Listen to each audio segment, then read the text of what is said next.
really looking forward to having you join me in my Leadership Matters Series, Mentoring Intelligence.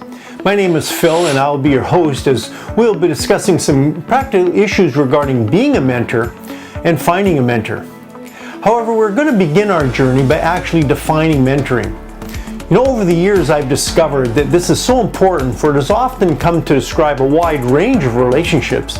In many ways, this has confused the process. So in our series, we want to clarify the key dynamics of such a relationship and hopefully remove any obstacles you may have to being a mentor and creating a mentoring culture within your own church and organization.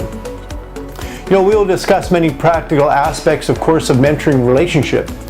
But in order for mentoring to become a lifestyle, we first have to address our priorities and values and how these impact our ministry.